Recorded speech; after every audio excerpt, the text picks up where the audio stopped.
Hey everybody, it's Katie, and today I'm reporting live from my super fancy little sound cabin.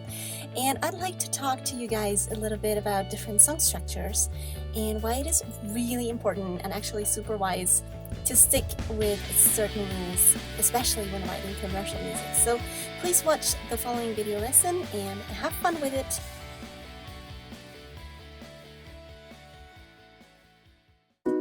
One thing that's very important if you are writing commercial music is to follow certain rules in terms of structure. Now, why do you have to follow certain structures? I'll quickly explain. Structuring your songs into, let's say, repetitive building blocks, such as verses and maybe a pre-chorus, a chorus, a bridge, or even interludes, makes it easy for the listener to memorize your songs. And that ultimately makes your songs more catchy and a lot more easy to sing along. So that's a very, very helpful tool in, making your listeners connect with your song, basically.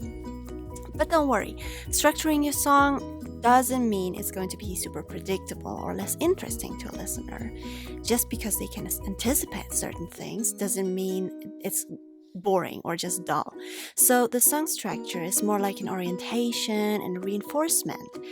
So over the course of time, various song structures and style elements according to various genres have developed in music history. So these style elements make it easy for a listener to determine a certain genre and connect with it, identify with it, and it helps them decide whether they like that song or not. So you see, it's a very, very important part of songwriting. And especially times of Spotify and other streaming services, I feel like it's also very wise to adapt to certain stylistics so that these platforms can link your song to other similar songs and help expand your range of potential listeners, and thus ultimately grow your audience. So while I don't want you to copy other songwriters, I just really want to make that clear, I think it's okay to get inspired by them, and especially in terms of structure.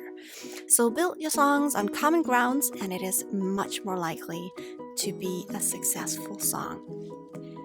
Now, how do these patterns actually look, or how can they look? One of the most popular structures is the so-called Nashville formula, which is an ABAB structure in its most simple form. It could also be an ABABCB structure. So A basically stands for verses, B for chorus, and C for like a bridge or some instrumental that goes in between. So yeah, you see the verse, chorus, maybe bridge and chorus formula is very popular. It's used in pop music, in country music, but also in hip hop. So it's really part of a hit formula, I'd also say.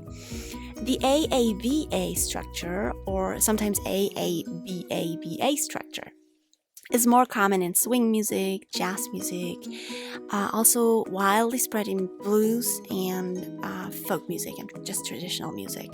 While the AAA song form, which is very, very simple, is most common in folk music.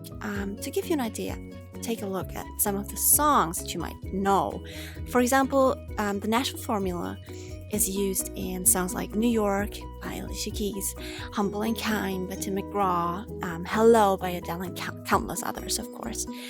The AABA version is very prominently used in Yesterday, that Beatle classic. I've also experimented in one song of my own with this formula, and I really love what this can do. It's a great tool. And then you might also know I'd say jazz standard Dream a Little Dream of Me. It also makes use of that common form.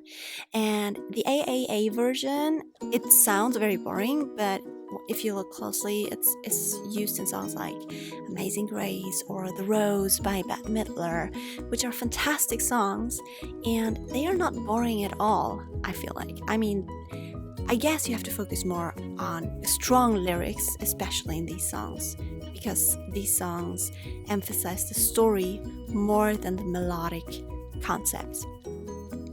So, to give you an overview on the different genres, for folk music, you can use AAA, AABA, or ABAB. In pop music, it's mostly the Nashville formula. Same goes for R&B and country music, and even rock music. While jazz really often uses the AABA form or ABABCB form in order to make the songs a little longer.